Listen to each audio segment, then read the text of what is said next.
are not necessarily the views and opinions of Radio Al Ansar and the Al Ansar Foundation. It's time for The Breakfast Show. The Breakfast Rush. Check it out. A great way to start your day. The Breakfast Rush. It's the only way to start your day. Assalamu alaikum, everybody, and welcome back to Radio Al Ansar. It's just about a minute after 6 now, saying, hello, it's Tuesday. Assalamu alaikum. Get up, get going. And talking about getting up and getting going, let's get you your first news bulletin for today. The Breakfast Rush main news bulletin. Making news at this hour, police on high alert ahead of the June 30th anti-immigration deadline. And gunmen killed 21 farmers in rest of central Nigeria. Assalamu alaikum, I am Hadra Kota. Acting Police Minister Firoz Kachalia says the government is fully prepared to maintain peace and stability ahead of June 30th. Anti-immigration groups have set that date as a deadline for undocumented foreign nationals to leave South Africa.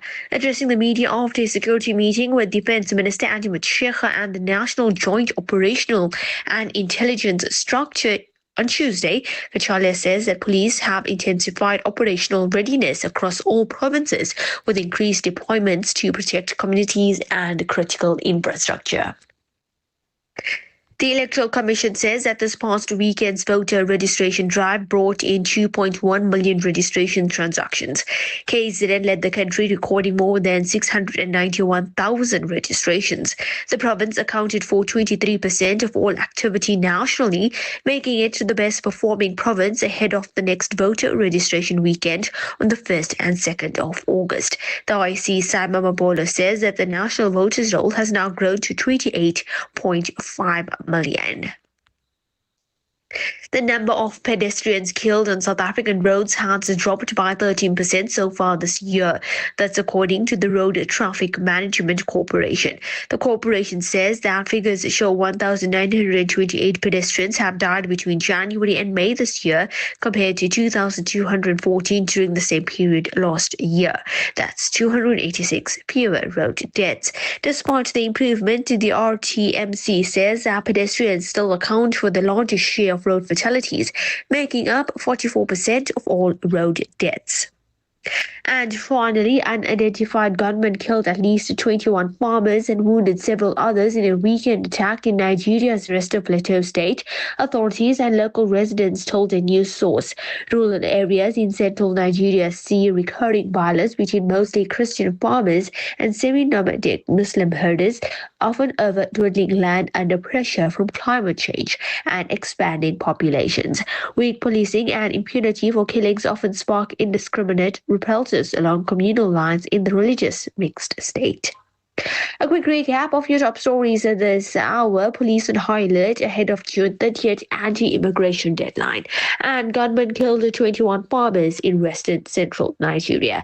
And that's it for news this hour. For Radio Al Ansar, I'm Hadra Kota. Thank you very much, Hadra Kota. More news than that coming your way as we get through your breakfast rush this morning. You know, you've got your headlining news that will go throughout the show for you. But of course, another main news bulletin at 7. And Thabile Duma will get you a headlining news bulletin at around about 7:30. Busy morning on your breakfast rush. It's edging toward 6:05. If you need to set your clock, or if you need to be somewhere else, well, get a move on, sunshine. Let's get into a little bit of dua, Surah Yasin, and of course, Darood, as we get your Tuesday going. The Breakfast Rush, brought to you courtesy of the Willerton Group, at the forefront of innovation and one of the leading competitors in the South African FMCG market. For over 5 decades, Sunfoil has nurtured a legacy rooted from our land.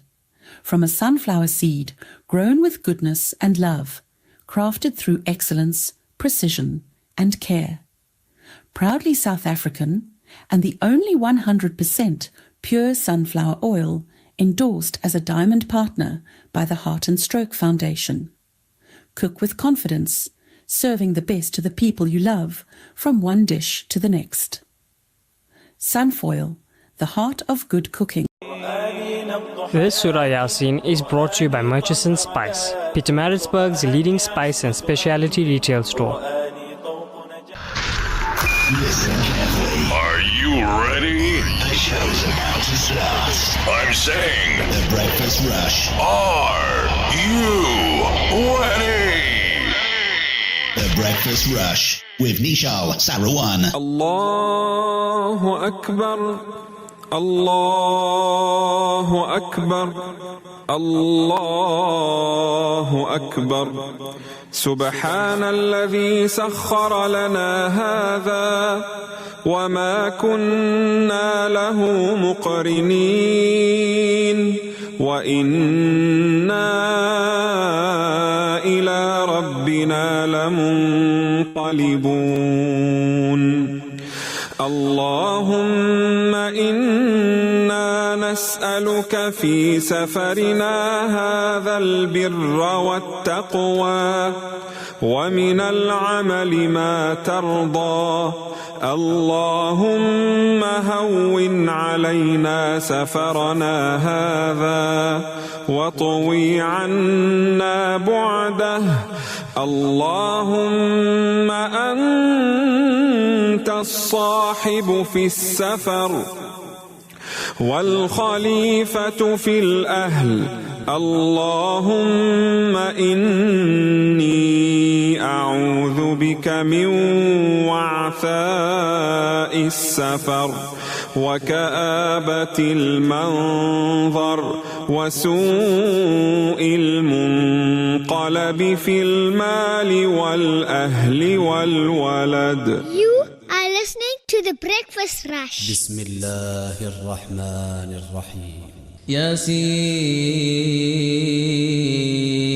والقرآن الحكيم إنك لمن المرسلين على صراط مستقيم تنزيل العزيز الرحيم لتنذر قوما ما أنذر آباؤهم فهم غافلون لقد حق القول على أكثرهم فهم لا يؤمنون إنا جعلنا في أعناقهم أغلالا فهي إلى الأذقان فهم مقمحون وجعلنا من بين أيديهم سدا ومن خلفهم سدا فأغشيناهم فهم لا يبصرون وسواء عليهم أأنذرتهم أم لم تنذرهم لا يؤمنون إنما تنذر من اتبع الذكر وخشي الرحمن بالغيب فبشره بمغفرة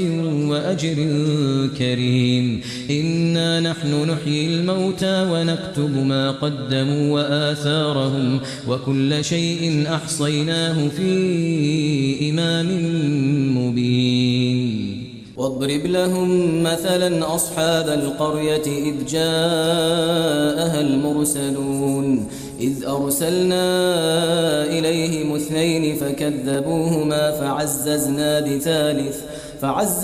بثالث فقالوا إنا إليكم مرسلون قالوا ما أنتم إلا بشر مثلنا وما أنزل الرحمن من شيء إن أنتم إلا تكذبون قالوا ربنا يعلم إنا إليكم لمرسلون وما علينا إلا البلاغ المبين قالوا إنا تطيرنا بكم لئن لم تنتهوا لنرجمنكم وليمسنكم منا عذاب أليم قالوا طائركم معكم أئن ذكرتم بل أنتم قوم مسرفون وجاء من أقصى المدينة رجل يسعى قال يا قوم اتبعوا المرسلين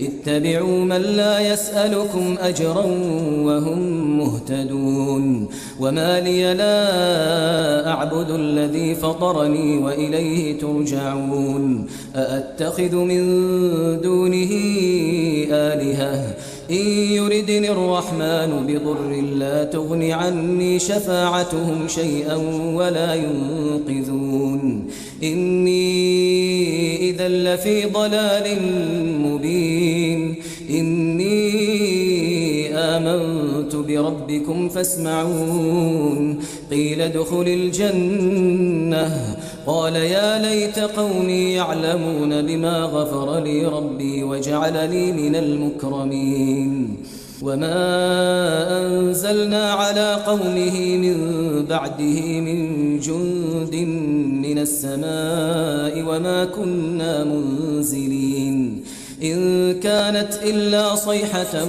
واحدة فإذا هم خامدون يا حسرة على العباد ما يأتيهم من رسول إلا كانوا به يستهزئون ألم يروا كم أهلكنا قبلهم من القرون أنهم إليهم لا يرجعون وإن كل لما جميع لدينا محضرون وآية لهم الأرض الميتة أحييناها وأخرجنا منها حبا فمنه يأكلون وجعلنا فيها جنات من نخيل وأعناب وفجرنا فيها من العيون ليأكلوا من ثمره وما عملته أيديهم أفلا يشكرون سبحان الذي خلق الأزواج كلها مما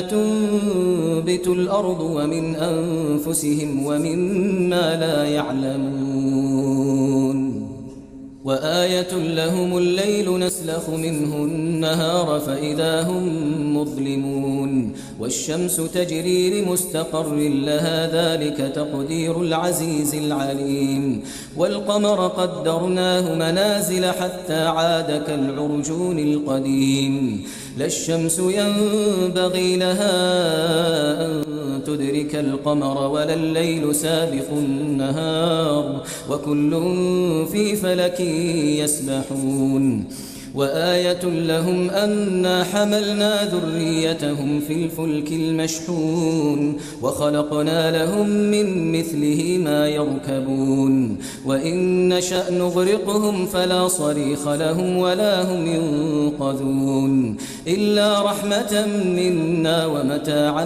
إلى حين وإذا قيل لهم اتقوا ما بين أيديكم وما خلفكم لعلكم ترحمون وما تأتيهم من آية من آيات ربهم إلا كانوا عنها معرضين وإذا قيل لهم أنفقوا مما رزقكم الله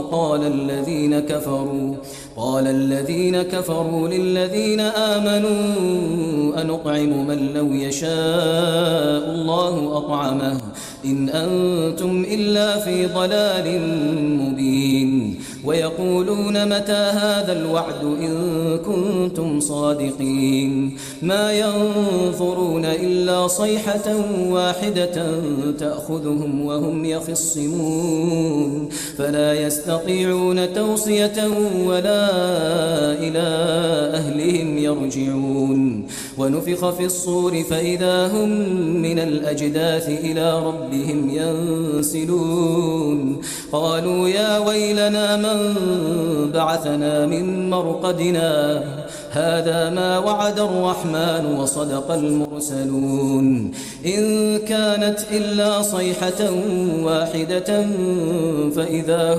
فإذا هم جميع لدينا محضرون فاليوم لا تظلم نفس شيئا ولا تجزون إلا ما كنتم تعملون إن أصحاب الجنة اليوم في شغل فاكهون هم وأزواجهم في ظلال على الأرائك متكئون لهم فيها فاكهة ولهم ما يدعون سلام قولا من رب رحيم وامتازوا اليوم أيها المجرمون ألم أعهد إليكم يا بني آدم ألا تعبدوا الشيطان الشيطان ألا تعبدوا الشيطان إنه لكم عدو مبين وأن اعبدوني هذا صراط مستقيم ولقد أضل منكم جبلا كثيرا أفلم تكونوا تعقلون هذه جهنم التي كنتم توعدون اصلوها اليوم بما كنتم تكفرون اليوم نختم على أفواههم وتكلمنا أيديهم وتشهد أرجلهم بما كانوا يكسبون ولو نشاء لطمسنا على أعينهم فاستبقوا الصراط فأنى يبصرون ولو نشاء لمسخناهم على مكانتهم فما استطاعوا مضيا ولا يرجعون ومن نعمره ننكسه في الخلق أفلا يعقلون وما علمناه الشعر وما ينبغي له إن هو إلا ذكر وقرآن مبين لينذر من كان حيا ويحق القول على الكافرين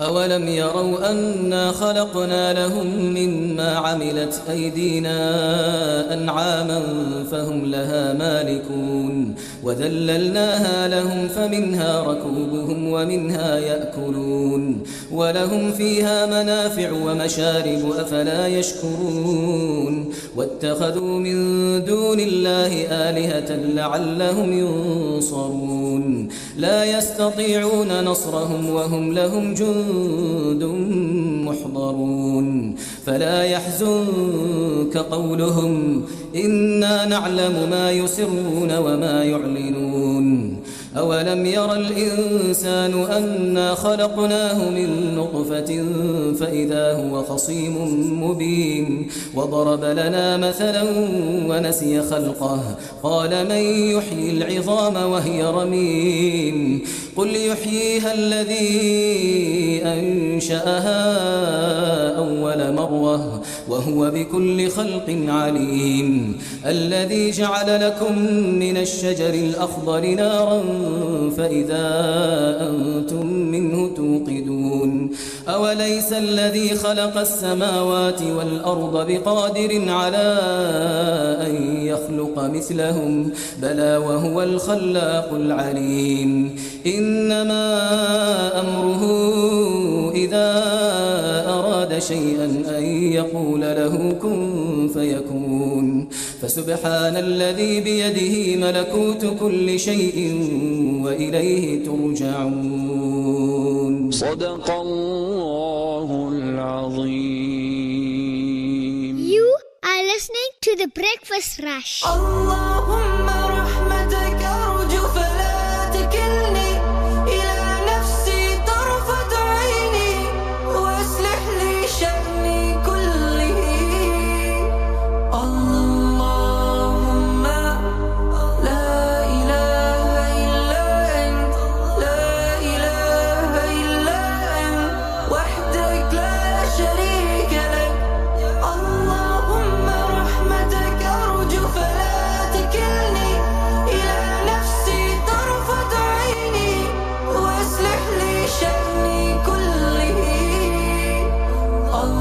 اللهم لا إله إلا أنت لا إله إلا أنت وحدك لا شريك لك.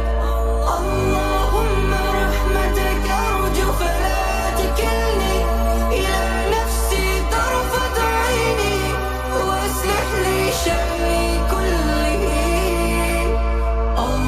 اللهم لا إله إلا أنت لا إله إلا أنت وحدك لا شريك لك. This Surah Yasin was brought to you by Murchison Spice, Pietermaritzburg. May Allah subhanahu wa ta'ala bless your day. There's something cooking at Murchison Spice, and its name is Elite Basmati Rice, available throughout the Middle East and now available in South Africa. Brought to you by Murchison Spice, Pietermaritzburg. Available in golden cellar and premium white, high in vitamins and low in calories. perfect for the health conscious. Contact Murchison Spice on 033 387 2121. That's 033 387 2121. Murchison Spice. Taste the East. Your award-nominated Breakfast Rush with Nichal Sarawan. I love every bit of it. I am so proud to be part of your family, the program. I love my program. You guys are in my heart, in my car, everywhere. TBR is most amazing. You are the breakfast team that we wake up to every morning. I think if you guys are not there when I switch on the radio, my morning would not be made. Monday to Friday, 6 till 8 a.m.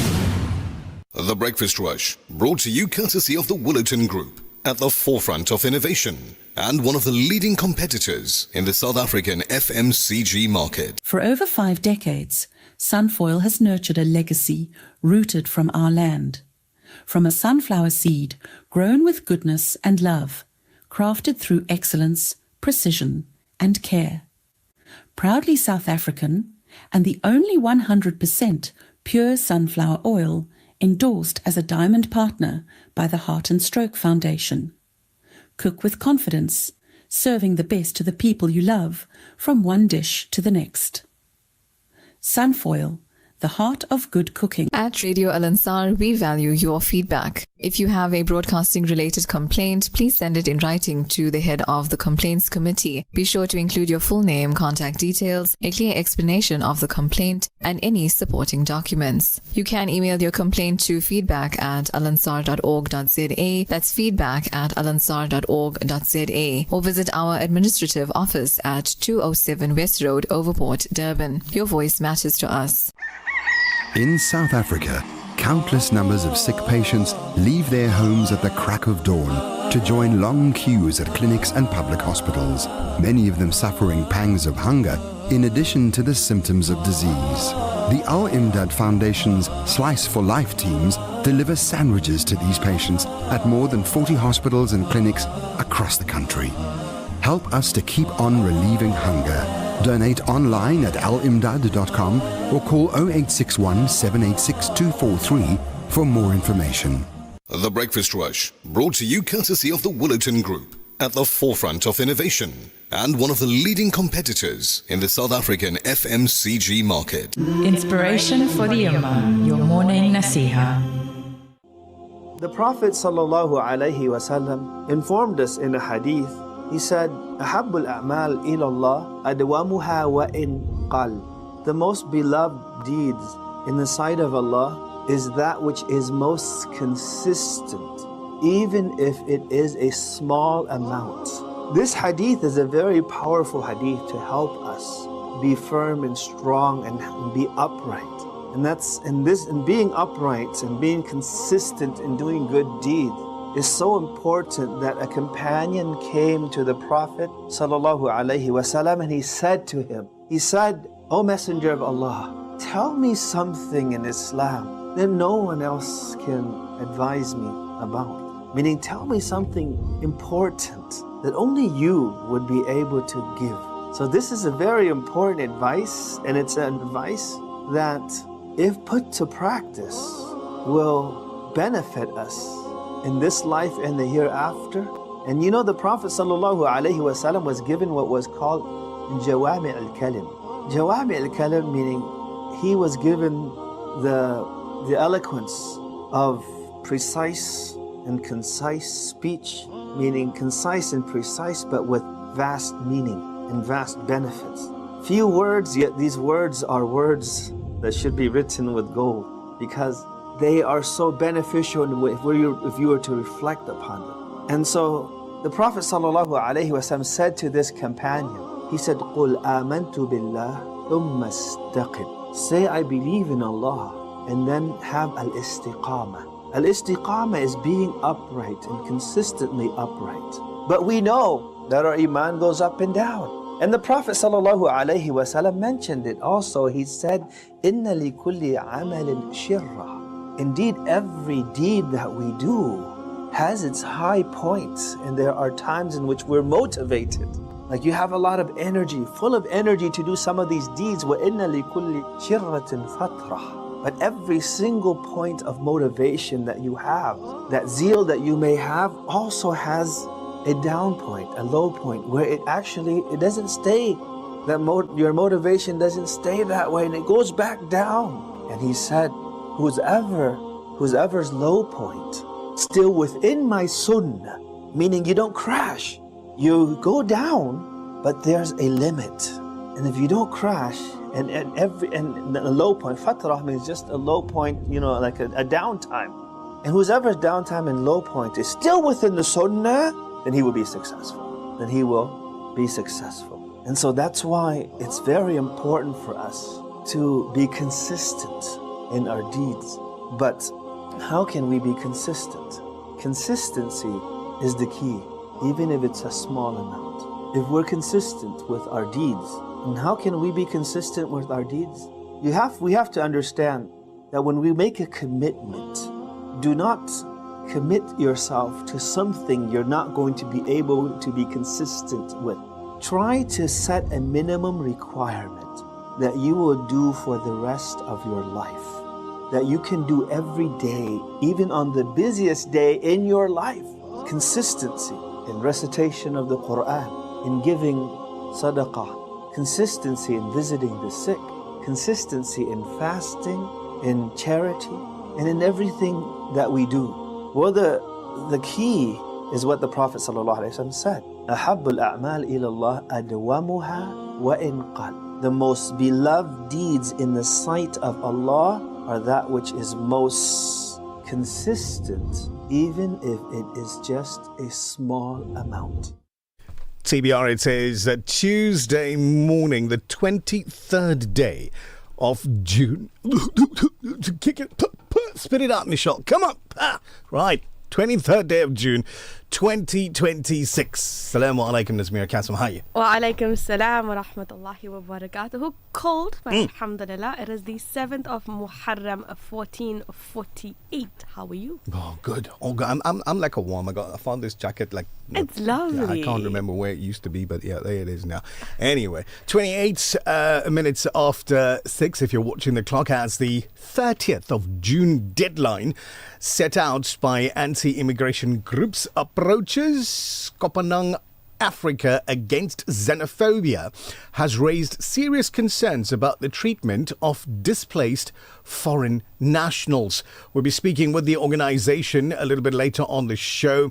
Remember, Buddy Governor's got the latest on the FIFA World Cup 2026. Of course, Brother Altaf Raouf joins us. Well, it's a Tuesday, so we'll bring you the latest information that you need from the legal point of view to get into your day and all of that.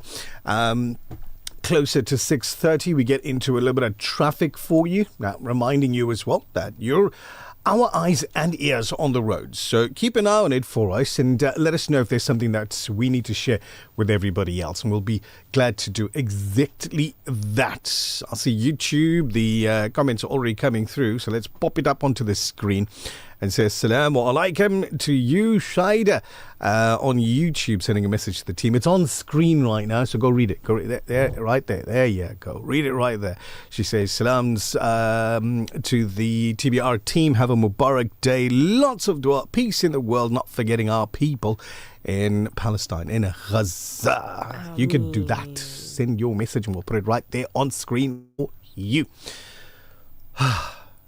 Is school closed already? No. Not at all. Then why are the kids not going to school? Perhaps they're done with exams, or they are at home studying for the next paper.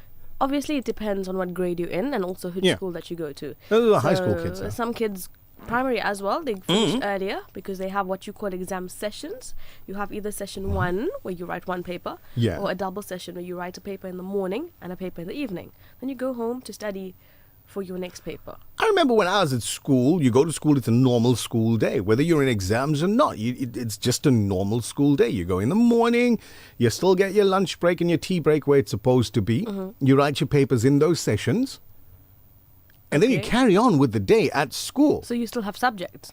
Well, not necessarily, but I mean, you stayed at school. Okay. Whether you continued studying for the paper that you write in the next day, or you played board games, or whatever the case may be, you stayed at school. Okay.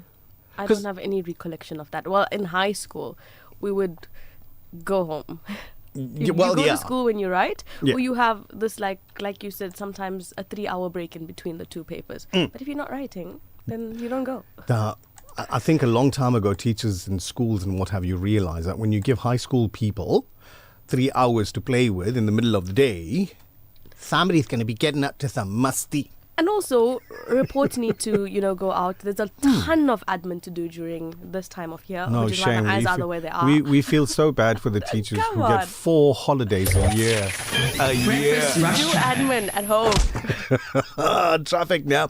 Let's get into it. Colonel Rauf, assalamu alaikum, sir. Welcome. Colonel Rauf. Alhamdulillah. How are you doing this morning? I'm doing well, thank you, no problem. Fantastic. Tell us what is happening on the road. You traveling on the M7 this morning. You're an awesome trailer, broken down, at the intersection of M7 and Wakesley. It's affecting traffic on the M7 blockbound, only one lane open. People are turning into Albert Tuli from the M7 going towards the blocks. Get around that truck, obviously, and then come back onto the M7 again. So just be aware of that. We don't know how long it's going to be before that truck is moved from that location. Vehicle broken down on the N2 North to South Spaghetti. Left-hand lanes obstructed.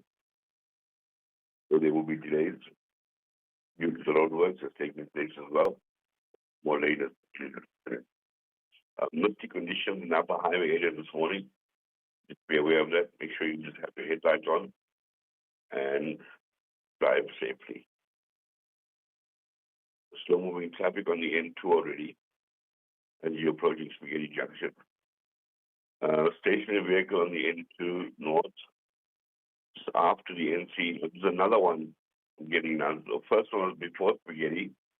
The second one was after Spaghetti, left-hand lane, is closed as well. Just be aware of that, please. Stationary truck. This is gone. It's not great. Well, that's your first update. Thank you very much, Colonel Rauf. I want to say take it easy and we'll catch up with you in a bit, but it sounds like you've worked an extra long night shift and you're quite tired. Today's going to be a very long night. But it's not the 30th yet. Maybe, I don't know, in preparation. Assalamu alaikum. We'll catch up with you later. Wa alaikum salam. He doesn't want to tell us what's going to happen, man. Nothing. I've been trying. I've tried every way possible. It's like sideways, the other side, back door, ask the questions. You know what I mean? Like Colonel, tell us, what do we expect on the 30th? And he's like, no. So it's a Tuesday, I just checked. Hopefully we'll all get to work safely, go home safely, Mm-hmm. and that will be that. Inshallah. The weather update. I think it's going to be playtime weather. All right, let's get into it. Durban today, clear, 27-degree high at lunchtime. Pietermaritzburg, clear, 26. Richards Bay today, clear, 27 degrees in the base at lunchtime. Margate, a clear, 27. Ladysmith from 6 up to a clear, 23. Newcastle today from 6 up to a clear 23 as well. If you're out in Johannesburg, from 2 up to a clear 17 degrees. Showers expected in Cape Town around about lunchtime, a 16-degree high in the mother city. It's your breakfast rush with Nichal, Nazmeera, Zakaria is in the building as well, and we'll keep you company as you keep us company as well up until 8 this morning. Fazin Pietermaritzburg sending salams to everybody. Be the light that shines on others. Love it. Shah and Mosina say Assalamu alaikum and they wish you a blessed day ahead. Donkey. Assalamu alaikum. This is Brother Ahmed, Hafiz Ahmed. Assalamu alaikum. How are you all keeping? Alhamdulillah. We are well with your du'as. Go back to Allah. If we have sinned 1,000 times, Allah is all forgiving. Have a good day. Jazakallah khair. You as well, Hafiz. Have a blessed day. Fozi, we've read her message. Already? Already. Razia says, Assalamu alaikum on this cold morning. Keep warm and safe. Abba Latifa, assalamu alaikum to you as well. Hope you have yourself an incredible, blessed Tuesday as well. Farouk says assalamu alaikum to the team and he wishes you a blessed day from Sister Zinat as well. Thank you very much. Wahida Khan, assalamu alaikum, making dua for peace in the country. Ameen. Ismail Khan says, Salam's Nation team, have an awesome and blessed day. Ismail, you as well, my brother. Take it nice and easy. And Brian Abraham says, Assalamu alaikum to family and friends. You are like flowers that add colours, fragrance and freshness to life. Whichever part of the world you may be, you are in his heartfelt du'as and you will always be, inshallah. May Allah keep us all well, safe and happy. Right, if you're ready for a track that's going to just like get a little bit more pep going in your step, get the blood flow flowing, it's coming after this. The Breakfast Rush. Turn it up. Brought to you courtesy of the Woollerton Group, at the forefront of innovation and one of the leading competitors in the South African FMCG market. For over 5 decades, Sunfoil has nurtured a legacy rooted from our land. From a sunflower seed grown with goodness and love, crafted through excellence, precision and care. Proudly South African and the only 100% pure sunflower oil endorsed as a diamond partner by the Heart and Stroke Foundation. Cook with confidence, serving the best to the people you love from one dish to the next. Sunfoil, the heart of good cooking. It's our 2nd anniversary and Dawood Mega Boutique is celebrating 2 years of quality, value and community. You're invited to join us for a wonderful, fun-full family day in store. Bring the kids along for a day packed with exciting in-store competitions, awesome free giveaways and delicious free tasters of your absolute favorites. We're rolling out never-to-be-repeated deals across the entire store. Plus, don't miss our urgent, unmissable, hourly specials on specific items. Once that hour is up, they're gone. Get unmatched value from our premium butcher, our fresh deli, crisp fruit and veg, and of course, our massive frozen food selections. It's your complete grocery destination all under one roof. Mark your calendars, bring the whole family down and leave happy. Dawood Mega Boutique, 2 years of serving you with excellence, and we are just getting started. Gentlemen, it's back.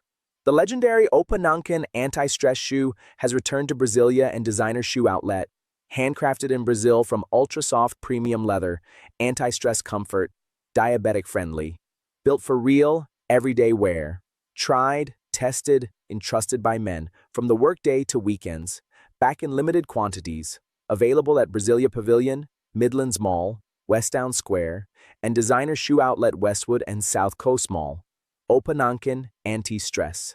The peak of comfort technology is here. The Breakfast Rush, brought to you courtesy of the Woollerton Group, at the forefront of innovation and one of the leading competitors in the South African FMCG market. From South Africa to the world, it's your number one, The Breakfast Rush, with Nichal Sarawan.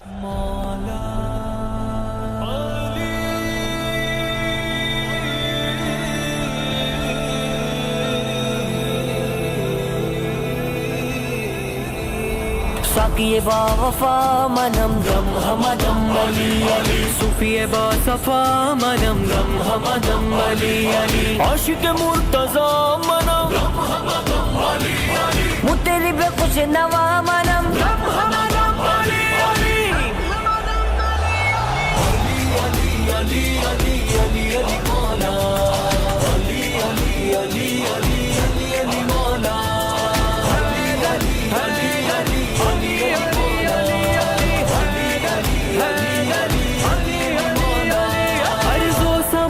जिसने राज पाए फिर भी ना लोग इनको जान पाए शेरे खुदा अली अली मुश्किल कुशा अली अली हक की सदा अली अली मौला मेरा गोहर काबा बन के आए काबे को आके किबला जो बनाए तेरा रजब को हैदर काबे में आए हैदर दुनिया पे छाए हैदर मुश्किल कुशा नफ्से नबी है हैदर ताजे बतूल हैदर मोमिन के लब पे हैदर मुश्किल कुशा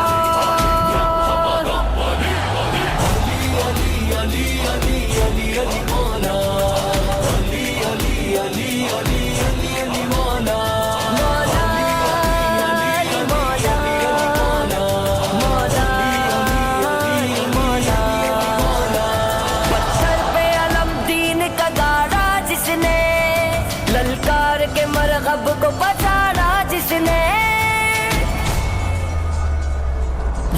چہرے کو دیکھنا عبادت ہوئی ایسا چہرہ علی آپ کا شیر خدا علی علی مشکل کشا علی علی حق کی صدا علی علی مولا میرا دین نبی پہ قربان آئے نظر ہر ایک بچہ علی آپ کا نیزم کے لب پہ حیدر کمبر کے لب پہ حیدر مومن کی جان حیدر مشکل کشا بدر و احد میں حیدر خیبر کی جنگ میں حیدر نعرہ میرا حیدر مشکل کشا علی علی علی علی علی مولا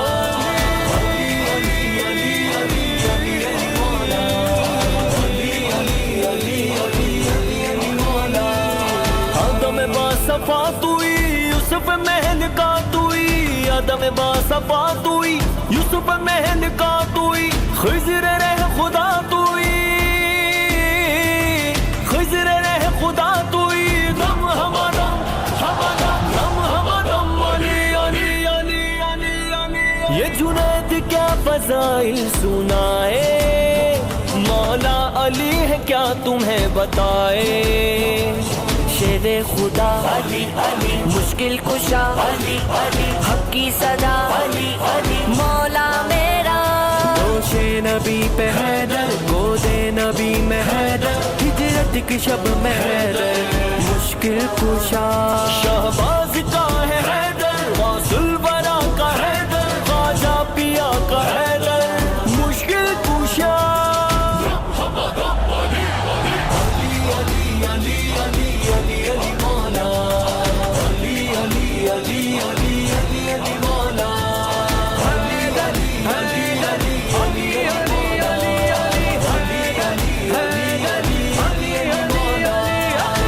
شریعتم توئی پیر طریقتم توئی شاہ شریعتم توئی پیر طریقتم توئی حق بحقیقتم توئی حق بحقیقتم توئی دم ہمارم علی علی علی علی علی علی علی علی علی علی علی مولا علی علی علی علی علی علی مولا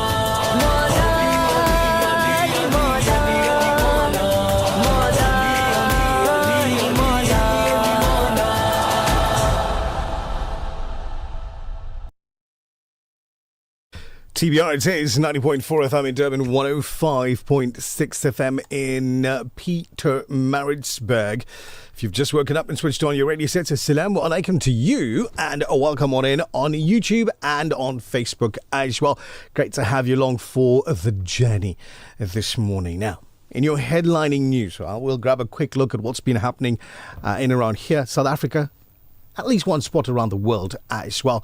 The looming June 30 deadline linked to anti-illegal immigration protests could cost South Africa up to 600 million rand. And this is according to Acting Police Minister Firoz Kachalia, who was speaking at a briefing yesterday. As the June 30 deadline by anti-illegal immigration protesters approaches, police warn that violence will not be tolerated. Now, I'm just wondering, has anybody sat down and done the math just yet to see how much it's already cost us? Because they're talking about June 30 deadline linked to anti-illegal immigration protests could cost South Africa up to 600 million. So how much has it cost us to date? I don't know. I don't know if we'll ever get that information, but I feel like it would be a lot more if you had to calculate everything that has happened every couple of years. Well, don't worry about every couple of years. Let's talk about this one here. Yeah. Zone yourself in. Focus. So you've got businesses that have closed. You know, most notably, the CMT sector has been quite vocal about, well, we've shut down. Yeah. You know, not the entire sector, obviously, but I mean, certain factories that we've seen their owners on social media videos and news videos and things like that saying, that's it. It's closed. How many lives have been impacted? I know of just one business in Johannesburg, a car wash, that said, I can't operate anymore. And this individual also has a construction business. Right. And now that construction business is basically on halt unless I can find staff that are able and are skilled to do what I need them to do. But there are staff that are able and are skilled and are South African and are like citizens with the necessary documentation, because let me remind you, there are South African citizens walking our land without documentation. Yes. They were born here. Yes. They lived here. Their parents were here. Their grandparents are from here. They are South African, right? Their ancestors are from here. They're South African citizens that because of the highly efficient Home Affairs Department do not have documentation. Now, how do they prove it? How do they prove that they are South African when our South African department that's supposed to give you the paperwork, for you to prove that you're South African, can't give you the paperwork? I need to do like some sort of survey to find out if that department is more online than offline, because from my experience, it's quite the negative. Outside of South Africa, Lebanese President Joseph Aoun has discussed a deconfliction mechanism for the country with United States Vice President J.D. Vance and the Qatari Prime Minister. Now, the phone call yesterday focused on consolidating the ceasefire between Israel and Hezbollah, the Lebanese presidency said in a statement. The hostilities between the pair have seen the Israeli military occupy parts of southern Lebanon and launch repeated air raids, while Hezbollah has attacked northern Israel. Hezbollah's backer, Iran, has made a ceasefire a condition in its ongoing negotiations with the US, which went to war in Iran alongside Israel in February. Back home here in South Africa now, WhatsApp chats have suggested that suspended EMPD Chief Commissioner Julius Mkhwanazi received alleged bribes, including Christmas money and even ostriches, in exchange for authorizing blue lights on vehicles linked to Medicare 24 CEO Mike van Wyk. The claims emerged yesterday as the Matlanga Commission examined messages, voice notes and video footage allegedly detailing interactions between Mkhwanazi and Van Wyk over emergency blue light privileges. In one of the videos played before the commission, Van Wyk was allegedly seen waving bundles of cash while asking Mkhwanazi to resolve issues relating to the blue lights, suggesting that he would be rewarded for his assistance. So all of that is not surprising because it happens all the time. Corruption is becoming the name of this country. But ostriches? Hey, ostriches are a big thing. What? They're big birds. They're the biggest birds. Exchanging ostriches. It's a gift. My word. It's a gift. Next level. I'm pretty certain he's going to say it was a gift. Anyway, it's 10 minutes now to 7. Let's talk about the school run this morning. Right? So we touched on school a little bit earlier on when we were asking, okay, so how come the kids these days are like, go write your paper, go home? Whether there's anybody at home to take care of you or not is a whole different story, but write your paper, go home. A Cape Town school has reminded parents to dress neatly and appropriately when dropping off their children. And yes, that means no pajamas, no nightgowns, no bonnets or sleepwear on the school grounds. Now, if you're sitting there thinking to yourself, this is just a Cape Town thing, I saw it here in Durban not so long ago. So this has sparked a big debate, right? Should schools really have a say in what parents wear during drop-off?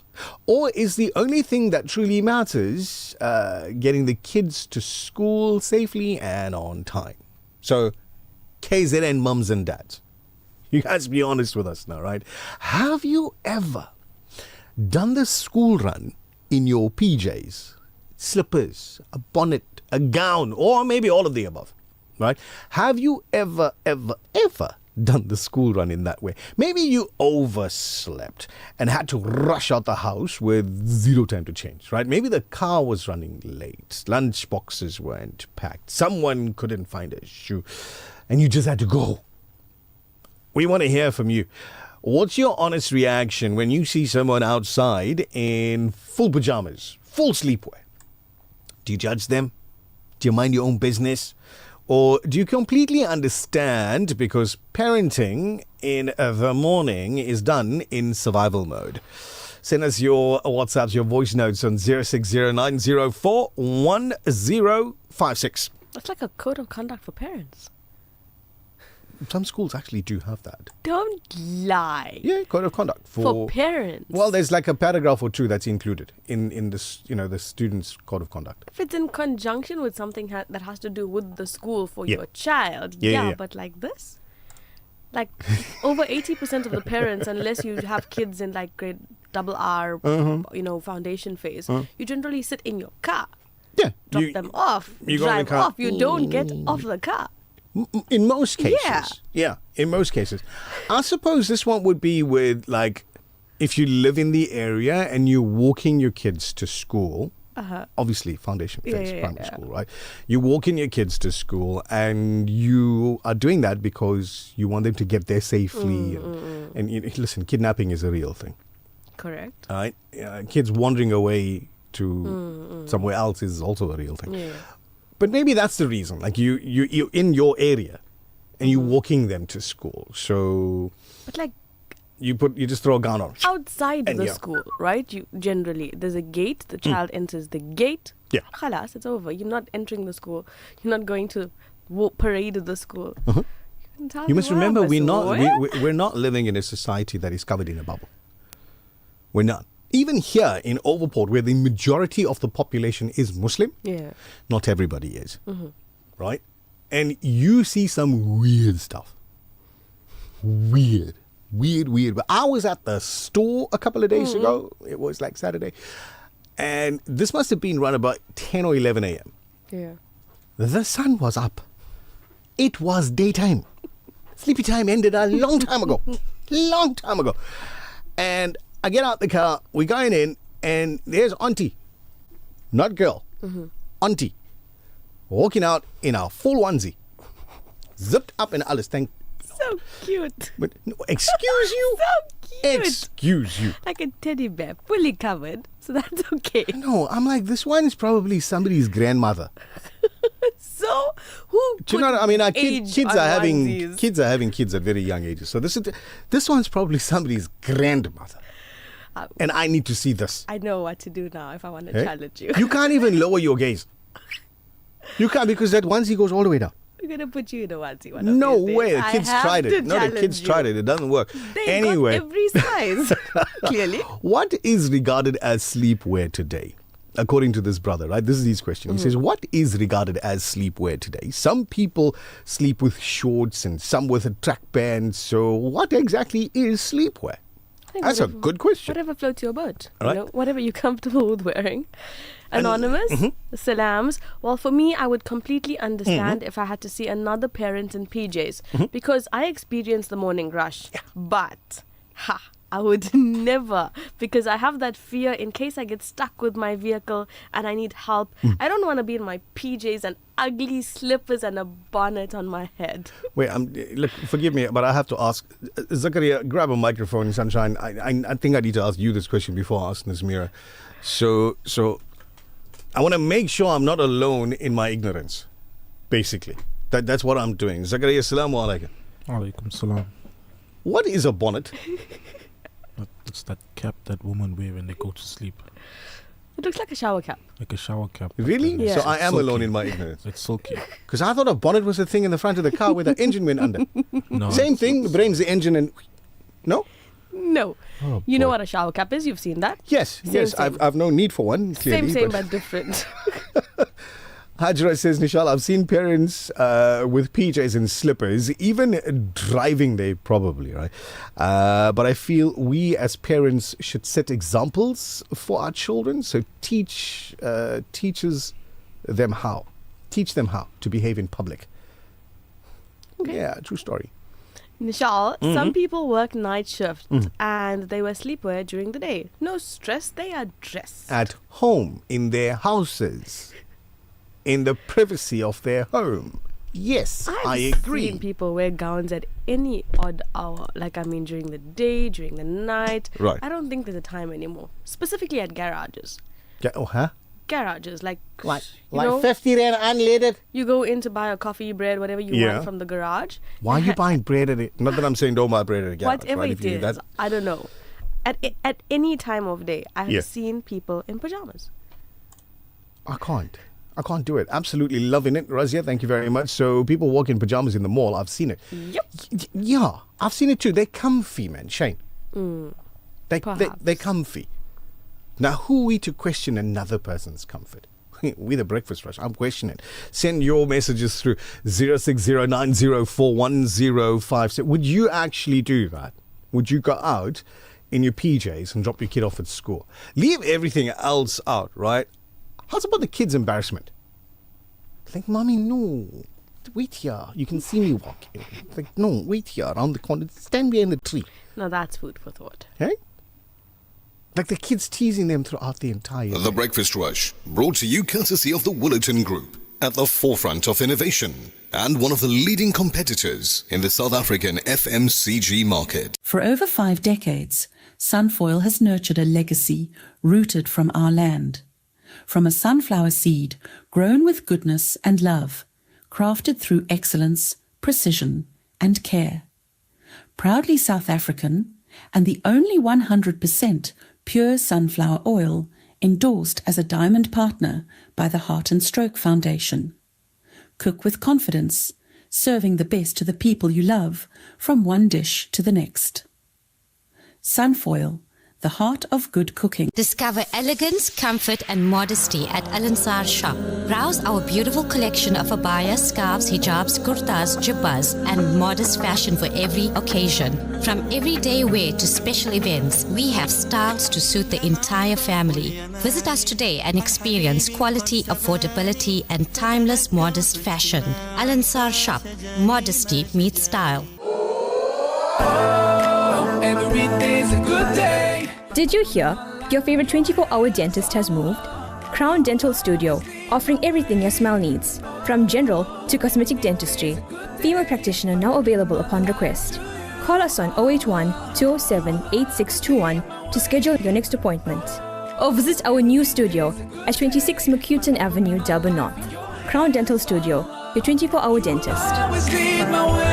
The Breakfast Rush, brought to you courtesy of the Woolerton Group, at the forefront of innovation and one of the leading competitors in the South African FMCG market. You are listening to The Breakfast Rush with Nazmeera Cassim and Nichal Sarawan.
मुश्किल कुशा या हुसैन इब्ने अली मुश्किल कुशा आपके सब जानिसारों को सलाम आपके सब जानिसारों को सलाम करबला के जानिसारों को सलाम फातिमा ज़हरा के प्यारों को सलाम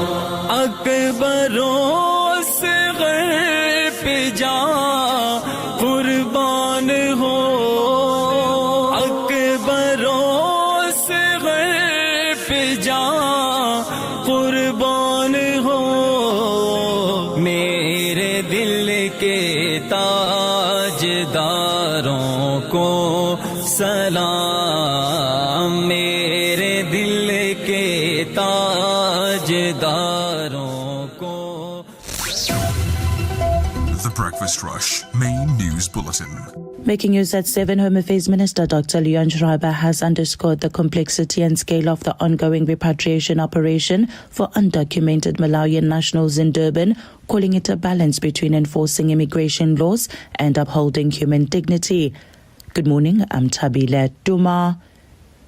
Home Affairs Minister Dr. Leon Schreiber has underscored the complexity and scale of the ongoing repatriation operation for undocumented Malawian nationals in Durban, calling it a balance between enforcing immigration laws and upholding human dignity. Speaking at the Durban drive-in site yesterday, Schreiber said that the drive-in site had better health and ablution facilities, people were being fed and the numbers were ramping up. He further emphasized that the operation, which involves a rigorous screening to ensure wanted criminals do not use the repatriation process as an escape route, is a necessary measure to manage accumulated immigration challenges while working towards systemic, long-term solutions such as the electronic travel authorization system. Staying with local news, friends of Fundiswa Mgwengwe, aged 34, who was allegedly murdered in a hit orchestrated by her sister, wept with relief outside the Camperdown Magistrates Court yesterday after bail was denied to the two accused. Nigewe Mgwengwe, aged 46, and Duncan P. Ntuli, aged 43, are facing charges of conspiracy to commit murder and premeditated murder in connection with Fundiswa's killing. The pair were denied bail following their court appearance. Delivering his ruling, Magistrate Siyabonga Ngcobo said the accused had failed to place sufficient evidence before the court to justify their release. He added that there was a likelihood that the accused could interfere or threaten state witnesses if released. The matter was postponed to the 3rd of August for further investigation. In more news, Acting Police Minister Feroz Khoshalia said that government will spend more than R500 million to ensure the country doesn't descend into chaos on the 30th of June. The funds have been set aside for law enforcement deployment during next week's anti-illegal immigration demonstrations. Khoshalia made the announcement in Johannesburg yesterday. He said the funds form part of an extraordinary financial booster to the South African Police Services budget. Police Ministry officials are currently ramping up operational readiness in key hotspot provinces, including Gauteng, KwaZulu-Natal, the Western Cape, and the Eastern Cape.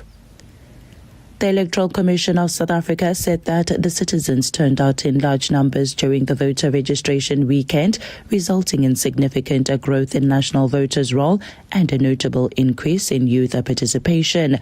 The voter registration campaign saw the roll grow by 2.9 million registrations, bringing the total number of registered voters in South Africa to 28.5 million.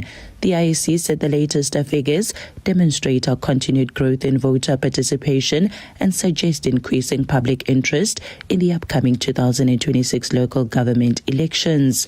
The Commission CEO, Simon Mabolo, noted that the boost in registration numbers was driven by modernized systems. And finally, more than 1,000 Ebola infections have been recorded in the Democratic Republic of Congo, where the latest outbreak has killed more than 250 people. The country's National Institute for Public Health confirmed that 1,003 cases and 254 deaths, with a fatality rate of 25%. The latest outbreak of the deadly fever was declared on the 15th of May. Almost all cases are in Ituri province in the northeast, a conflict-weary region plagued by armed groups. In total, 3 provinces have been affected: Ituri, neighboring North Kivu, and South Kivu, home to around 15 million people. The virus has also spread to neighboring Uganda, where the World Health Organization has recorded 20 cases and 2 deaths, though Kampala said the situation was under control earlier this month. Taking a look at financial indicators, the rand to the US dollar is trading at 16 rands and 42 cents, to the euro at 18 rands and 76 cents, to the pound at 21 rands and 74 cents. The Saudi Riyal is at 4 rands and 34 cents. Gold is trading at $4,136.53 an ounce, and Brent crude oil is trading at $77.62 a barrel. That's it for now. I will be back with headlines at 7:30 for Radio Al-Ansar News. I'm Thabile Duma. Thank you very much, Thabile Duma. It's 6 minutes after 7. Your shortcut to wellness and the quickest route home. This traffic update is proudly brought to you by Pelican Pharmacy. Breakfast rush traffic. Colonel Rauf, assalamu alaikum. Welcome. Salam wa rahmatullahi ta'ala wa barakatuh. Thank you very much. Part of an accident on Newlands West Drive in the vicinity of Folza. All the necessary people are there. They're McKinnon. They're really sorting it out. Now we've got confirmation and report of road closures and ongoing protest action. This is on the R74, Duisburg Road, the Northi area, and Sakamkaya area. So please, the relevant authorities have been notified. Please exercise caution when approaching these areas, and if possible, make use of alternate routes. Travel time extra will be required if you're commuting to these areas, obviously because of the road closures that are in place or the protest action that's happening. Tax on fire, corner of Cope Road and Alpine Road.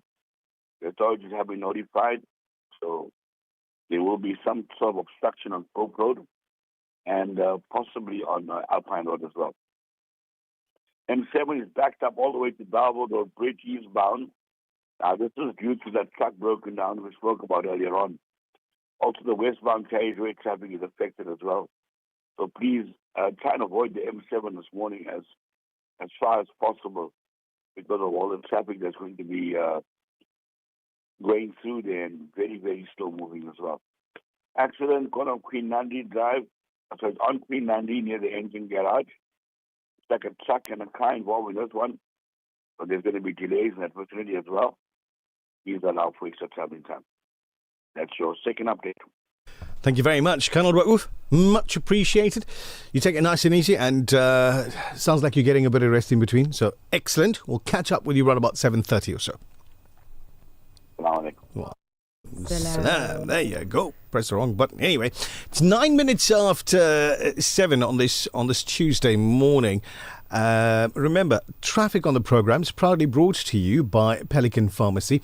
So, on the road to better health, start with Pelican Pharmacy. And this Men's Health Month, make your health a priority.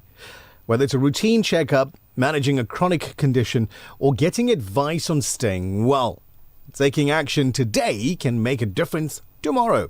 Visit Pelican Pharmacy, your trusted healthcare partner for professional guidance, health essentials, and friendly advice.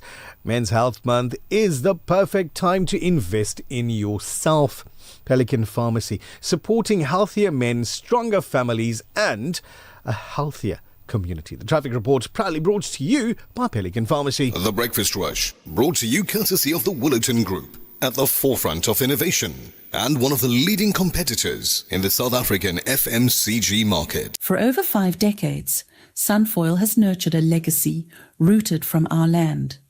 From a sunflower seed grown with goodness and love, crafted through excellence, precision, and care. Proudly South African, and the only 100% pure sunflower oil endorsed as a diamond partner by the Heart and Stroke Foundation. Cook with confidence, serving the best to the people you love, from one dish to the next. Sunfoil, the heart of good cooking. The views and opinions expressed by the guest and presenters of Radio Al-Ansar are not necessarily the views and opinions of Radio Al-Ansar and the Al-Ansar Foundation. Africa. Give the gift of clean water with Africa Muslims Agency.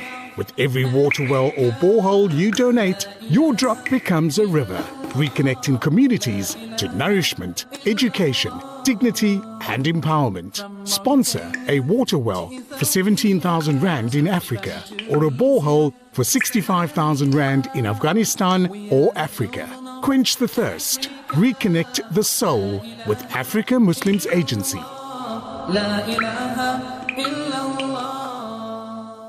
Absa Islamic Banking, we get that the first lessons about money are never just about money. 2, 3, 400. And what do we do with it? We save some and we give some. That's my boy. They're about responsibility, generosity, principles, and banking that honors your values. Get an Islamic youth account for your children, plus discounted banking for your spouse with Ultimate Islamic Banking. Apply online. Your story matters. Absa. T's and C's apply. Absa is an authorized financial services and credit provider. The Breakfast Rush, brought to you courtesy of the Woolerton Group, at the forefront of innovation and one of the leading competitors in the South African FMCG market.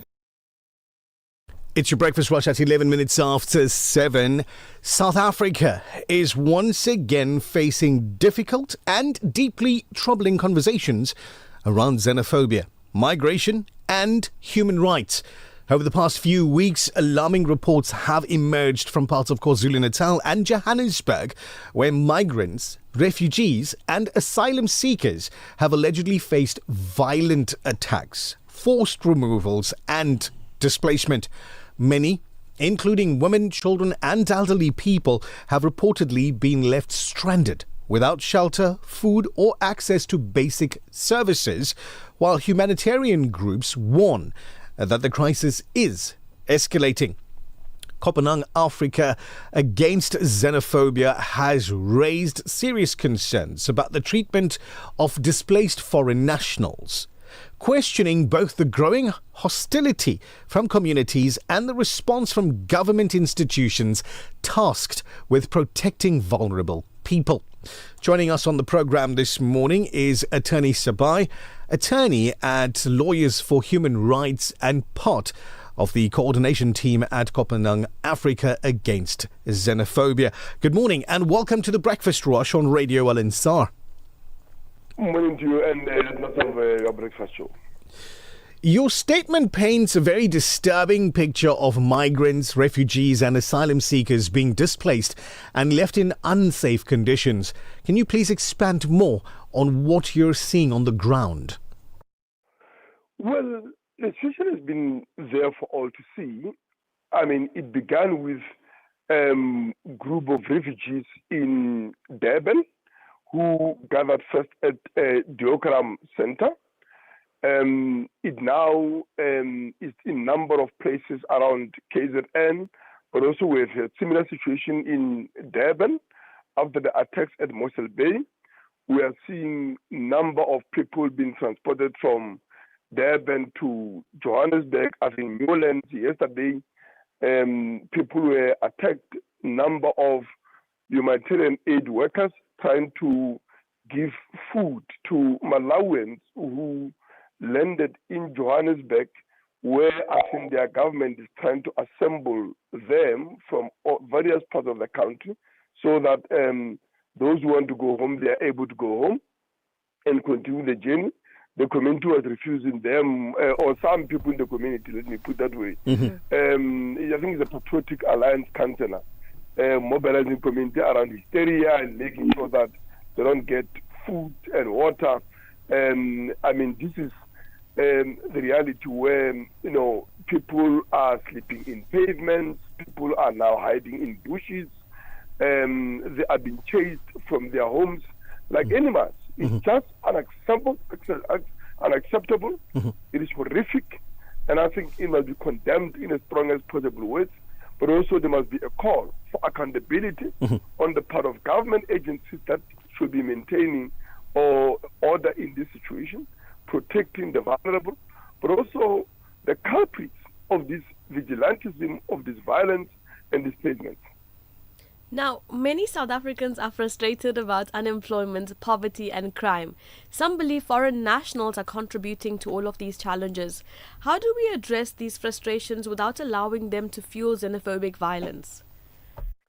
The problem is that there's just no connection, if you think about it. Right? Firstly, only 4.1% of the population in this country is actually foreign immigrants, right? Many of whom, let's be clear about it, are either self-employed, especially when you look at Ethiopians, Somali traders, and of course others predominantly Zimbabweans, are working in households which wouldn't even be able to afford a South African worker. And I'm not talking about your ordinary worker hiring a domestic worker on a wage that would not even, I mean, it's not like when you take out a Zimbabwean worker, that other worker who needs somebody to help them in their home will be able to afford an alternative worker. So there is just no relation in that respect, right? Now, if anything, those that are owning sponsor shops and other forms of business are actually hiring South African people as well. So you've got to take account of that. But the fact of the matter is that 13 million people in this country are unemployed because of decline in many industries. When you look at agriculture, in 1970, agriculture employed about 2 million people. Today, it employs 900 and something thousand people. Manufacturing declined from 24% of the GDP. Today is about somewhere between 11 and 14%. Mining used to be about 21% in 1980. Today it's about 5 to 6%. I can go on about construction and other industries that were responsible for employment of millions of people. Those industries have been in decline. We could have conversation around that to say, how do we make sure that we bring into production factories, mines that are under care and maintenance, and make sure that farms that are staying idle are recapitalized, operationalized, so that millions of jobs are created in those industries alongside a mass public works program to build the roads, the hospitals, the schools that the country desperately needs, as well as housing to accommodate 13% of people that are living in informal settlements in this country. That is how you create jobs. You make sure that everybody is decently employed without having to kill or without having to brutalize anybody. Blaming poor people for conditions created by capitalism, monopoly capitalism in this country, and of course a neglect of infrastructure by its political elite and the state is just irresponsible and outright criminality. You touched on this just a moment ago, but let's delve a little bit deeper into it because we're hearing reports of humanitarian aid being obstructed. How concerning is this, especially when women and children are involved? I mean, 5 babies were born, yes, I mean, the past few days, literally on the streets, on pavement, because these are women that were already being denied an access to healthcare. Now they're even afraid of leaving these makeshift refugee centers, which is simply an open spaces. And that's the kind of situation that we have.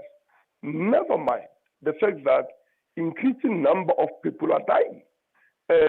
Some reported, there's an incident in Durban where somebody died, but I think it's also reality that in number of areas across the country, migrants are being killed with a complete impunity, because for the criminal elements who are officially part of these vigilante groups and others outside of it, is an orgy and spring of killing for which they know that there's not going to be accountability, given the level of dehumanization that has taken place here.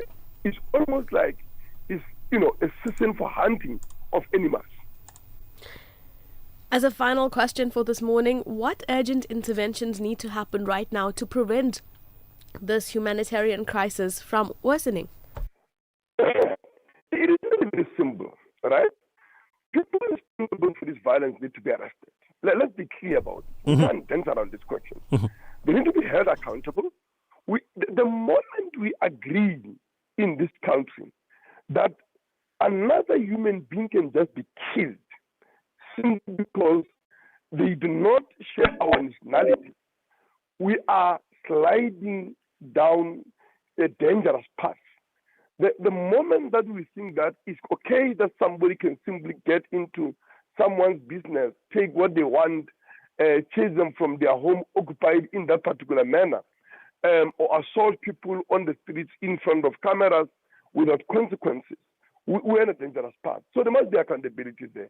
The state need to be able to make sure that people are safe in their community, providing the support that they need, in terms of policing and others, but also we require an urgent humanitarian aid.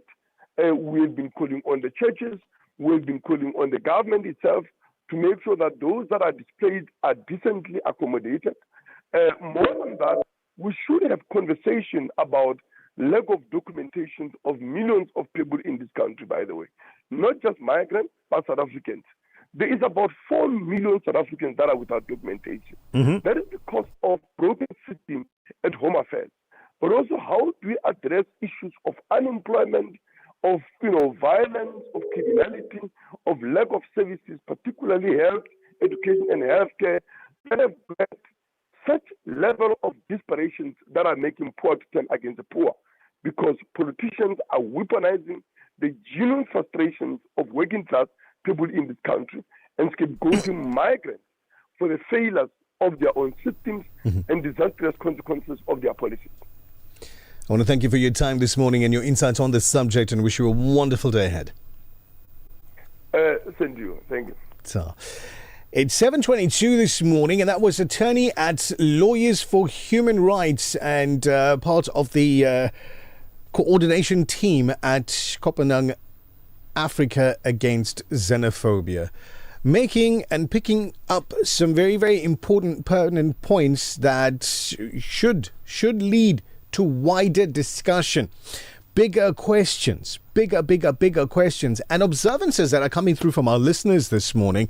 Like this one from Hasina says, my thoughts. There's a much bigger part of play in these sudden mass deportations. The two biggest culprits of the world who orchestrated this.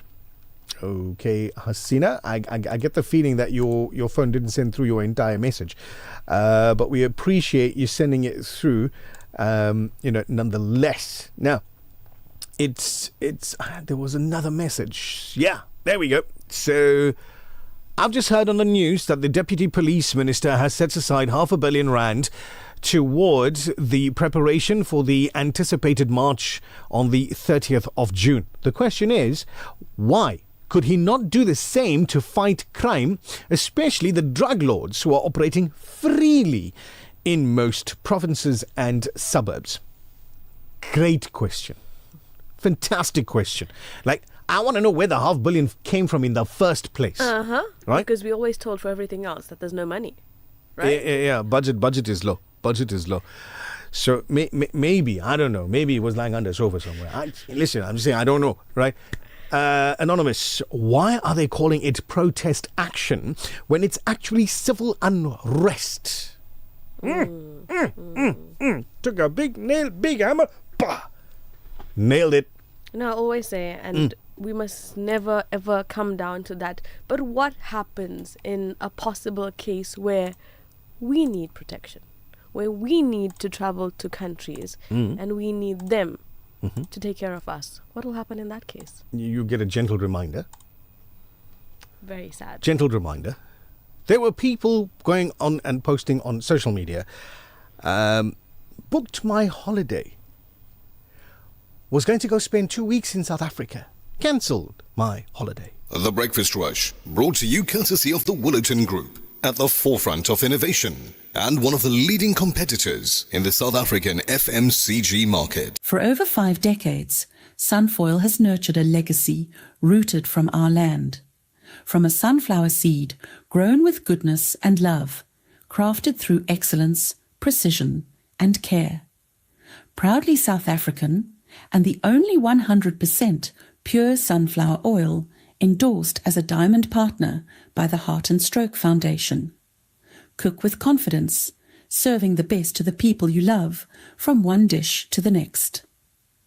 Sunfoil, the heart of good cooking. It's our second anniversary and Dawood Mega Boutique is celebrating 2 years of quality, value and community. You're invited to join us for a wonderful, fun-full family day in store. Bring the kids along for a day packed with exciting in-store competitions, awesome free giveaways and delicious free tasters of your absolute favorites. We're rolling out never-to-be-repeated deals across the entire store. Plus, don't miss our urgent, unmissable, hourly specials on specific items. Once that hour is up, they're gone. Get unmatched value from our premium butcher, our fresh deli, crisp fruit and veg, and of course, our massive frozen food selections. It's your complete grocery destination all under one roof. Mark your calendars, bring the whole family down and leave happy. Dawood Mega Boutique, 2 years of serving you with excellence, and we are just getting started. For gold and silver investors, the right partner makes all the difference. At IBV Gold, we are a world leader in gold and silver Krugerrands, trusted for over 21 years. Looking to sell? We offer seamless transactions and immediate payment for your Krugerrands. Whether you're buying or selling, IBV Gold delivers unmatched value, security and discretion. Your decision is simple. IBV Gold is the place.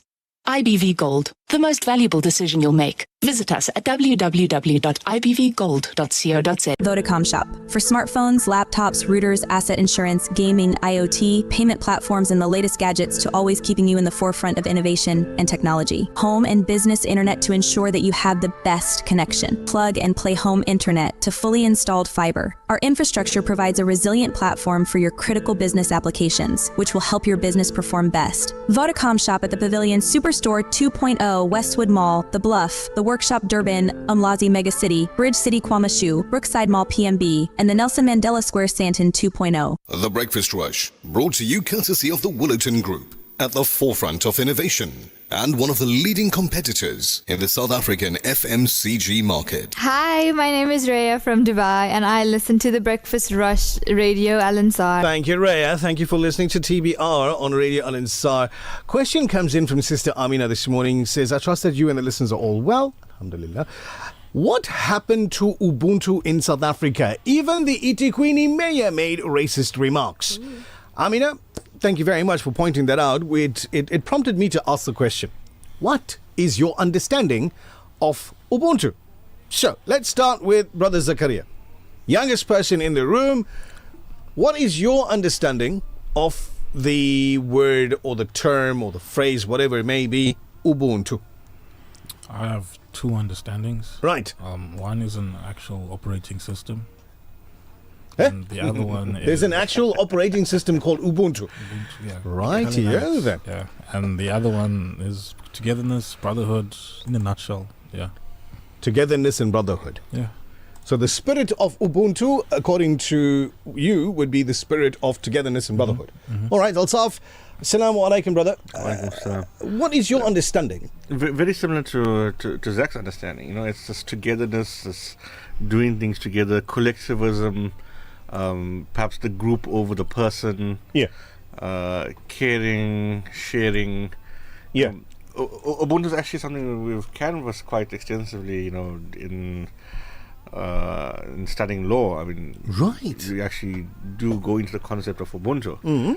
So it's this whole philosophy of people coming together and being together over an individual. So togetherness. Correct. Essentially. Nazmeera Cassim, besides what you're seeing on the screen. Pretty simple, as we learnt it in school, and it's something that I've carried with me. Do unto others as you'd like others to do unto you. Oh, there, Jaisi Karni, Vaisi Bharni. As you sow, so shall you reap. Okie dokie. Got headlines coming up at 7:30. I would love to know what your understanding, wherever you are, right?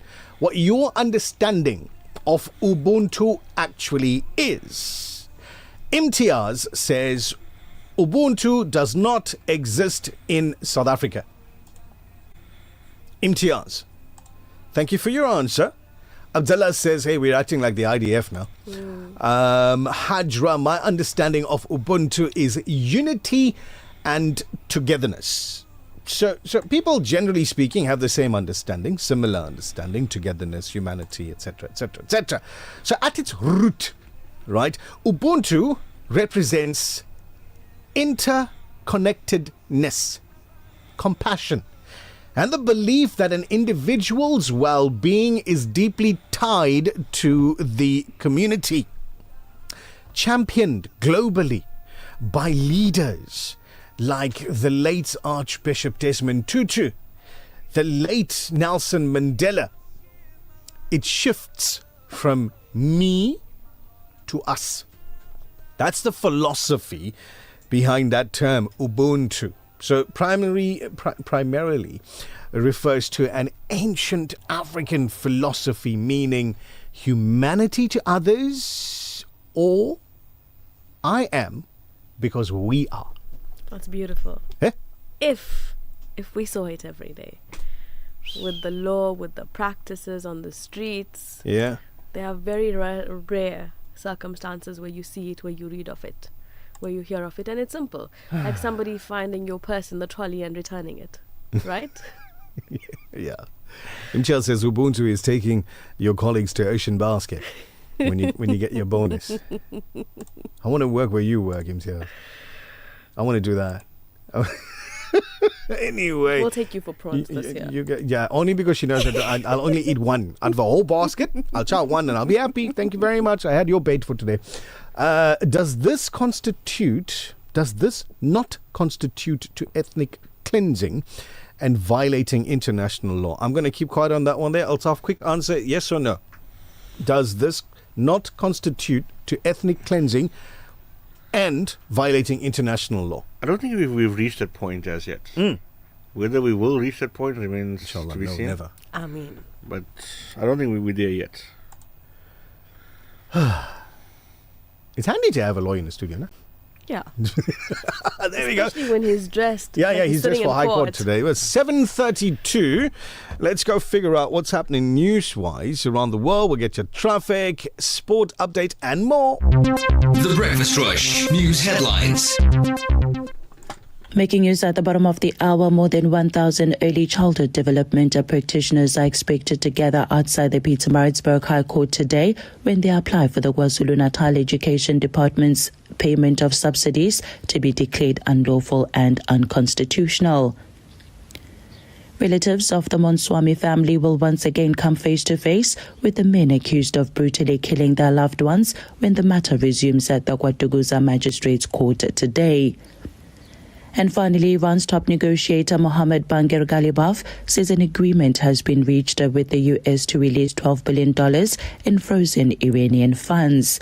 That's it for now. For Radio Al Ansar News, I'm Thabile Duma. Thank you very much, Thabile Duma. Got to ask, right, because Altaf is always driving around the CBD. Altaf, Durban driving. What's the current situation? So I was there last night. I drove past about 2 or 3 times last night. Right. I'd say inside you've probably got about 4,000 to 5,000 people that are being housed in the tents. Okay. Being taken care of from what I can see. I mean, there's lots of vehicles from the different departments. There's water, electricity, all of that there seems to be there. But more concerningly, outside, along the road, outside of the driveway itself, but on the grass. Last night when I drove past, there's probably about 2,000 to 2,500 people on the grass. Is there not a high school next door? George Campbell's right there. Yes. But why are you going to house them in the school? Where are you not house them in the school. I mean, these kids are probably coming to school this morning to go and write examinations, and if you've got 2,000 people standing outside, obviously the road's going to move slower. Well, look, they were all on the grass, but right. One of the things I did notice was that every time that I drove past, there's vehicles that are stopped and offloading. I'm going to assume these are like, use the word bundles, like taxis or Ubers or whatever. Ubers, that sort of thing. Offloading these bundles of goods, property, just to join the group that's there. Oh boy! And it was just ongoing every time I went past. All right, it's 25 minutes to 8. Nazmeera Cassim drives past the Sherwood Hall daily. We'll get an update from her as to what she's seen as of last night in a little bit. But I got to get your traffic because good health travels with you. Your traffic reports brought to you by Pelican Pharmacy. Breakfast Rush Traffic. Colonel Raouf, assalamu alaikum. Welcome back.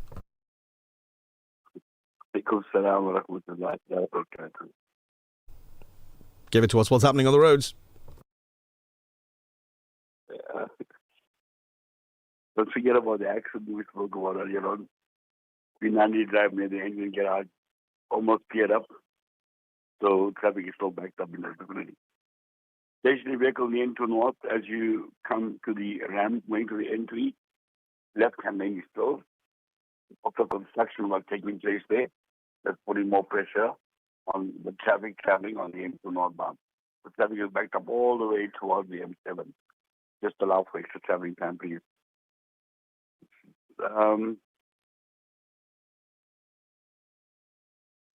Everything else doesn't concern Durban. It's all for Johannesburg and Cape Town, but otherwise, Durban's looking good. There's just a double movie showing this tomorrow at the Durban Drive-In.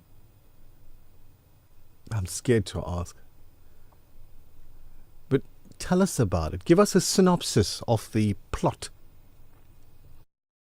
I'm telling you, there's a big screen there. It's called the Drive-In. Didn't they fold the screen down and call it a tent? Well, what you're going to see now is the first movie. You pay for a double. Remember in the old days we had double movies? Back in the day, yeah, with a 15-minute break between the two. You had the interval. Exactly. Yeah, so you got double showing tomorrow. Make sure you go. Oh, boy. Assalamu alaikum, Colonel. Alaikum salam. I don't think he's had sufficient condensed milk in his tea this morning, but anyway, 7:37. Got dragged on, excellent length, a little bit of movement. The Breakfast Rush Sport Update with Buddy Govinder. Buddy, assalamu alaikum, welcome. Walaikum salam. Ankatai and condensed milk tea back again with Cappy, you and I and Nazmeera. We got to do that. We got to do that. Before we talk about all that, what's happening in the world of sport today? Oh, of course, Argentina, France and Norway, they officially clinched their spots in the round of 32 after a high-scoring day of World Cup action yesterday. However, the match day was headlined by the GOAT, Lionel Messi, breaking the all-time World Cup goal-scoring record. Then, of course, Kylian Mbappe putting on a masterclass. And Erling Haaland continuing his lethal form. Let's get into the matches. Argentina, Austria. Argentina winning that one by 2-0. Lionel Messi making history, scoring both goals to reach 18 career World Cup goals, officially going past Miroslav Klose of Germany as the tournament's all-time top scorer. What a fantastic achievement by the man. France, they beat Iraq 3-0. The game was delayed for over 2 hours at halftime due to a severe thunderstorm. Kylian Mbappe, he scored a brace, that's 2. Ousmane Dembele added a 3rd to comfortably secure qualification for France. Norway, they saw off Senegal 3-2. Erling Haaland scoring his 2nd consecutive tournament double, bringing his current tally to 4 goals and booking Norway's place in the knockout stages. Jordan, Algeria. Well, Algeria won that one 2-1. Jordan took an early first half lead. However, Algeria fought back to get that one as 2-1 and keep their tournament hopes alive. What we can look forward to today, June the 23rd, Portugal will face Uzbekistan at the Houston Stadium. Remember, Portugal looked to build momentum after drawing their opener, while Uzbekistan hopes to rebound from a loss to Colombia. Then England and Ghana, that'll be a very interesting game, crowd from the Boston Stadium. Panama will take on Croatia in the early hours of the morning. And in the last one for today will be Colombia and DR Congo. So it's all looking interesting, Nichal, as we should be finalizing these group stages and then knowing who we have in the last 32. And we'll pick all that up as we go through the weeks.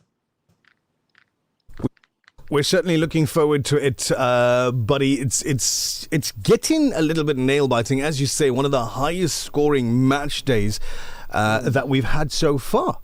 Yeah, absolutely. And you know, Lionel Messi of Argentina have scored 5 goals so far in the tournament, and Lionel Messi has scored all 5. So not only did he break that record as top scorer, he scored all the Argentina goals. And you know what? He's saying that the last World Cup, he played under enormous pressure to actually win the World Cup for Argentina. He says this World Cup he's playing with so much of fun and carefree, and you can see it. You know, he missed the penalty Nichal, I must tell you, it was a penalty that even a schoolboy would be ashamed to miss. But that just shows the humanness of this guy. He goes from being human to being extraordinary. Unbelievable. We'll delve more into it tomorrow morning. Same time, same place. Buddy, thank you so much. Have a blessed day. Assalamu alaikum. You as well. You, Naz, and the Magic TBR team. Ciao. Oh, man. World Cup. Fucker. The name of the game. Yeah. I'm just wondering, man. Is South Africa less excited about the World Cup this year because of everything that's going on in our country at the moment? Yeah. Because the buzz is just like not the same, man.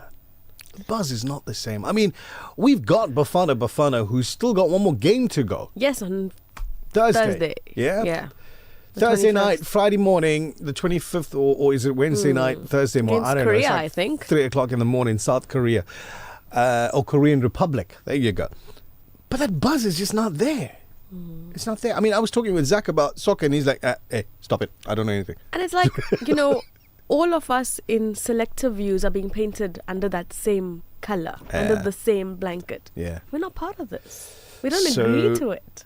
19 to 8 now. When we come back, we're going to be chatting with attorney Altaf Raouf. The Breakfast Rush, brought to you courtesy of the Willerton Group, at the forefront of innovation and one of the leading competitors in the South African FMCG market. For over 5 decades, Sunfoil has nurtured a legacy rooted from our land. From a sunflower seed grown with goodness and love, crafted through excellence, precision, and care. Proudly South African, and the only 100% pure sunflower oil endorsed as a diamond partner by the Heart and Stroke Foundation. Cook with confidence, serving the best to the people you love, from one dish to the next. Sunfoil, the heart of good cooking. At the new Checkers Saxony Westwood, you'll find everything from our signature steakhouse classic cuts, expertly aged and ready for the braai. Try something exclusive like our Simple Truth certified lamb, responsibly sourced, free range, and raised without added growth hormones or promoters. Checkers Saxony Westwood, butchery, bakery, and deli, certified by the NIHT. Gentlemen, it's back. The legendary Opanankan anti-stress shoe has returned to Brasilia and designer shoe outlet. Handcrafted in Brazil from ultra-soft premium leather, anti-stress comfort, diabetic friendly. Built for real, everyday wear. Tried, tested, and trusted by men from the workday to weekends. Back in limited quantities. Available at Brasilia Pavilion, Midlands Mall, Westtown Square, and designer shoe outlet Westwood and South Coast Mall. Opanankan Anti-Stress.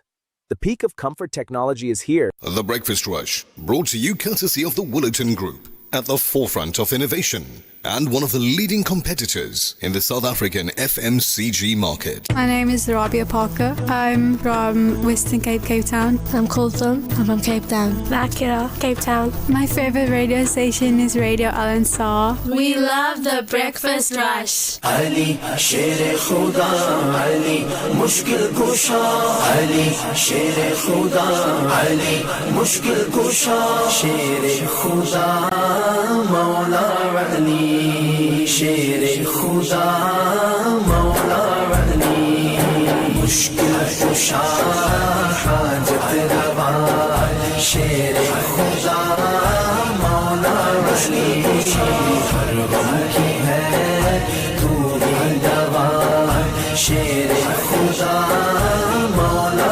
Ali काबे का है गोहर अली ज़हरा का है शोहर अली काबे का है गोहर अली ज़हरा का है शोहर अली बाबा है तू हसनैन का शेर खुदा मौला अली मुश्किल कुशा हाजत रवा शेर खुदा मौला अली हर गम की है तू भी दवा शेर खुदा मौला सबसे जुदा रिफात तेरी जाने नबी अजमत तेरी सबसे जुदा रिफात तेरी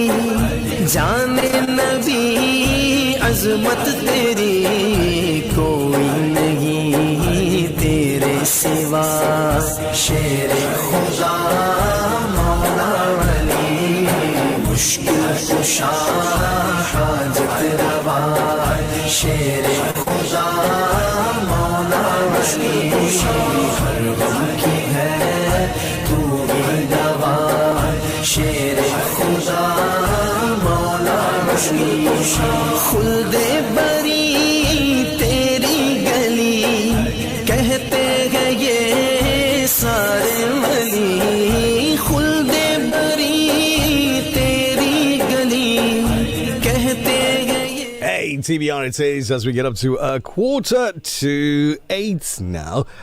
Our attorney is Brother Altaf Raouf, the director of a Durban-based law firm with a specialization in labor law, has his LLB degree obtained from UKZN, also specializes in criminal law, civil law, and is somewhat of a general legal eagle.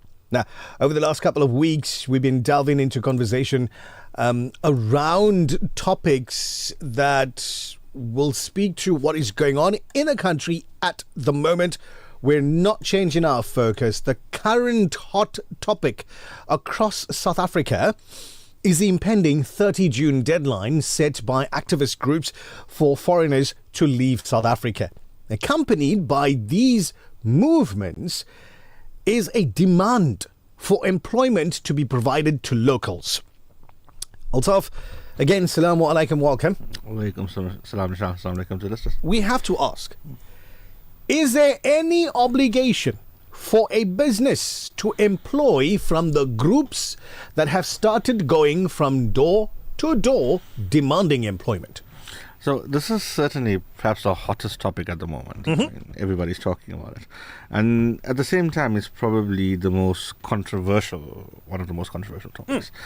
So, you know, to simply put, to answer your question, is there an obligation to employ this person who comes to your job comes to your door demanding a job? Mm-hmm. No, there's no obligation.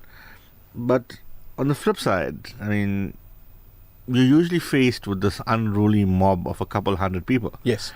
There may not be an obligation, but this employer does get pushed into a very difficult situation where, you know, you've got this group demanding employment and they're inside your premises already. And how do you deal with this? I mean, I know I'm going to go off script on this one, right? Yeah. But just to explore what you're talking about now, because there are business people listening in right now thinking, wait, now hold on, that day's coming for us. We're going to get this unruly mob coming to our gate and demanding employment. How do I deal with it? So you already mentioned that you are under no obligation to employ anybody from the unruly mob. You're not. You got vacancies, you advertise it, whatever the case. Go to the normal processes. Yes. You would do that. Follow your normal recruitment processes. I mean, put up a notice, advertising, listen, I've got a vacancy for 2 drivers. All of those I want people with a Code 10 license, PDP, etc. And drop off your CV and we'll contact you if we want to interview you. I mean, what do you do with an unruly mob standing in front of you? You know, that's... I'm going to say contact the police and your security company, right? Yeah. But, you know, the issue generally with that is they're already on your premises. Yeah. Right? And whether we like it or not, the standing orders for police or something of this nature is to negotiate. Right? Every business should have a sign up saying right of admission reserved. Go now. If you don't have that, go make the sign. Right of admission reserved. What's the other sign? Yeah, if you don't have it, right of admission reserved. Yeah. Make sure you put that up. Make sure you put up a sign. Trespassers will be prosecuted. Trespassers will be prosecuted. Yeah. Make sure on the spelling of the word prosecuted. Yeah, be very careful about it there. And, make sure you have the signage up and do the best that you can do to protect yourself. Because once you have the right of admission reserved up over there, you are now entitled to tell anybody, listen, please leave the premises. Mm-hmm. If they don't leave the premises, they're now a trespasser, which... It gives the police a little bit more. Theoretically enables them to be arrested, or enables the police to arrest them. Right. Whether it's actually going to happen in practice, we can't say for sure. Because, we got to be honest. You've got 2 or 3 policemen versus a group of 200-300 people. Yeah. It becomes very, very difficult to effect that arrest. So volatility is what these folks are looking for. Yes. They're looking for a volatile situation to push you into a corner and to force you to do something that you don't want to do. But listen, I invested my life, my time, my energy, my money into opening this business. And under no circumstances am I going to allow a volatile situation to dictate the way I run my business. And, the sad reality is, considering this is South Africa, if you don't comply with the demands... Yeah. This volatile situation is going to get hot very quickly. Very quickly. All right. So, we have asked this question before, but just to reiterate, who is allowed to check on the immigration status of workers and whether they are legally in the country? Not March and March. Not March and March? Not any of those of those activist groups. This is political purely party? Not even a political party. Okay. You think they know that? This is purely government agencies. Mm-hmm. Police, law enforcement, Labour Department, Home Affairs, BMA, these are the groups with the authority to do that. All right, so if a company does indeed have vacancies available, let's go through the process again. What is the route that they should take to fill these vacancies? Follow your normal recruitment processes. Put out an advert. Listen, we have X number of vacancies for these positions. Submit your CV via email or whatever the process is, and if we are interested, we will contact you. You don't need to do anything beyond that. When faced with a situation of this nature, how should a company react?